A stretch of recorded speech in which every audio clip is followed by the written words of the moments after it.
Out toward the... He sat in that chair. Every evening at 5. Same shirt, same wool cardigan, same blank stare. The uncut grass. No book, no tea, no sound, just the wind and the rope. It was thin, faded. Tied from his wrist. To the empty chair beside him. No one asked why, not anymore. Poor Mr. Matthews, the neighbors would whisper. Lost his mind after his wife passed. Still thinks someone is coming back. Some crossed the street to avoid the sight. Others just stopped seeing it, but Scout did.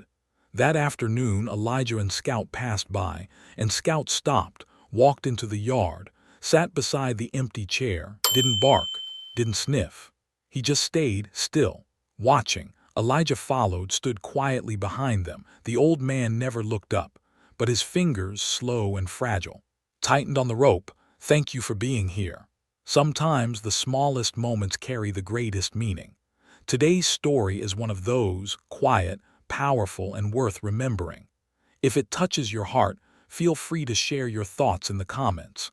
And if you'd like more stories like this, you're warmly invited to subscribe and tap the bell so you won't miss the next one. Now, let's take a closer look at what really happened. It became a ritual. 5 o'clock. Same garden. Same silence. Mr. Gerald Matthews in the left chair, Scout in the right, not a word between them. Elijah never told Scout to sit, he just did, every afternoon, and every afternoon. Gerald's hand slowly wrapped the rope around his wrist. Looped once, twice, tightened, neighbors noticed, but said nothing. The Matthews house had long been written off as quiet grief. Most folks assumed Gerald no longer recognized his own name. Others called it garden madness. Some younger kids whispered he was waiting on ghosts. Elijah didn't assume. He watched, and when he did, he noticed something the others missed.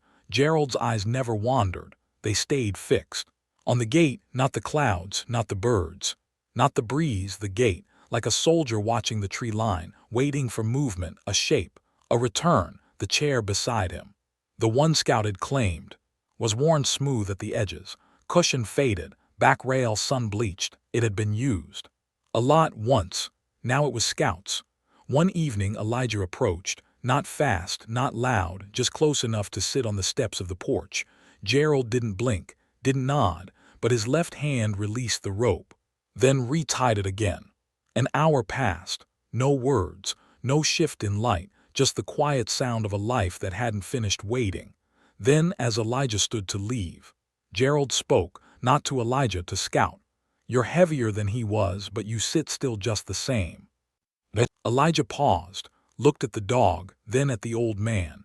Gerald kept staring straight ahead, expression unchanged, but something had opened, a seam in the silence. The next morning, Elijah visited Ruth Hall, local librarian, resident historian. She had once taught with Gerald, back when he still wore clean ties, and brought sack lunches with handwritten notes from his wife. Ruth sighed. Gerald was one of the good ones, sharp, funny, fair, but strict. She poured tea. His son Michael wasn't like him, quiet, artistic, sensitive. Pause. They butted heads, especially after Ruth, his wife, passed in 8. Elijah listened.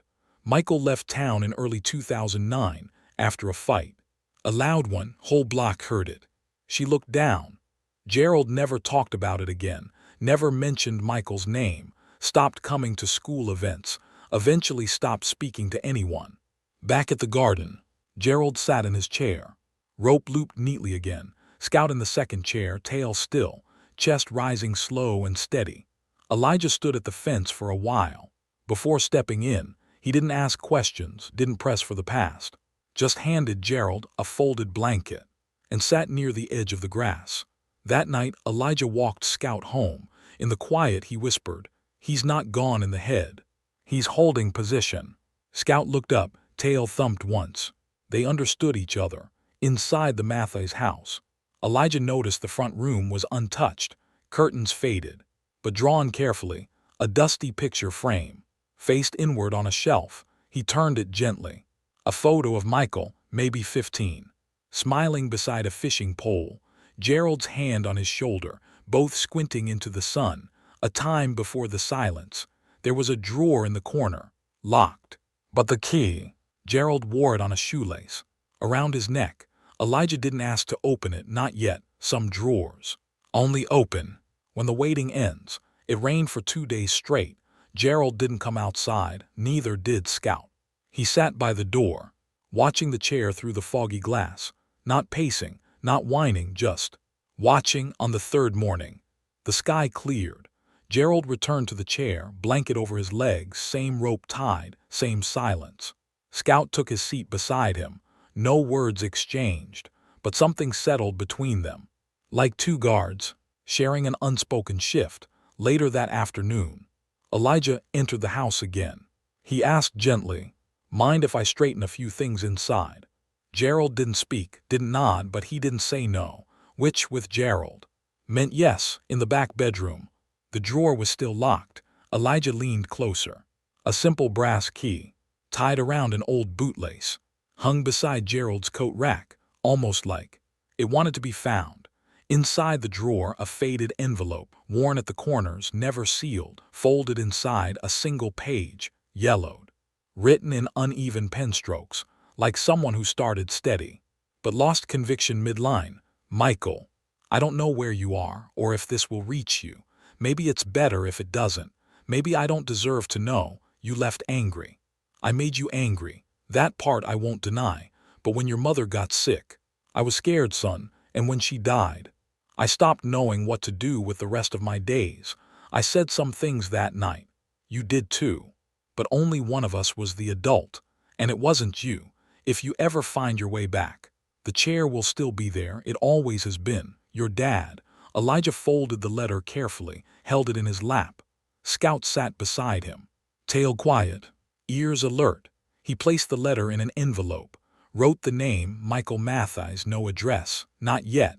Elijah started with old-school records, yearbooks, local directories. Michael had left town after high school. 2002. A semester at community college, dropped out, worked at a hardware store, then disappeared. He tracked down an old coworker. "Michael," the man said. "Yeah, he was quiet, good kid, had drawings all over his locker." "Do you know where he went?" Elijah asked. "Not really. He said he was thinking about the army, wanted discipline, said he didn't want to end up like his old man." That night Elijah searched the VA records. A Michael T.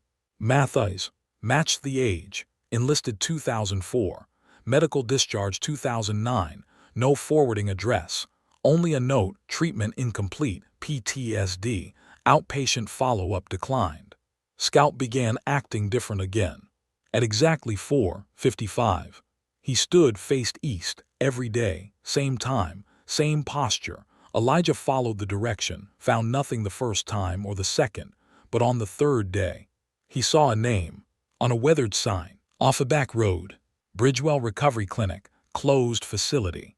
He walked the fence, no one there, building gutted, no staff, but he noticed an old pinboard by the front office, tax still stuck in the cork, sun-faded paper scraps torn at the corners, except one still legible. Art group resumes at Riverstone Hall every other Thursday. And in the corner, a small doodle, shaky but familiar, a garden chair tied to a post. That Thursday, Elijah drove to Riverstone Hall. Scout at his side. There were maybe 7 people in the room. Art tables, paper, quiet music. A man sat in the back, balding thin, face hidden beneath a hoodie, drawing, a chair, again and again. Elijah sat nearby, didn't say anything. Scout walked straight to the man, sat beside him, didn't bark, didn't nudge, just sat. The man didn't flinch, didn't run, he just stared at the dog, then, without looking up, whispered, "Is he still sitting there?" Elijah said, "Yes." "Every evening." Michael lifted his head slowly, eyes raw, voice brittle. "I thought he might have died." Elijah replied, "He did, in some ways, but not in the way you think." Michael didn't ask for directions. He remembered every turn, every tree, every crack in the sidewalk. Leading back to the house he swore never to see again. It was dusk. The porch light flickered to life. Gerald's garden was overgrown, but the 2 chairs were still there, one empty, the other occupied. But not by Gerald. Scout sat there, alone, still, facing the gate, waiting. Michael stood at the fence, didn't move, didn't breathe. Elijah stepped from the side yard, held nothing, said nothing, just waited. Michael spoke first. But not to Elijah, to the chair. "He's gone, isn't he?"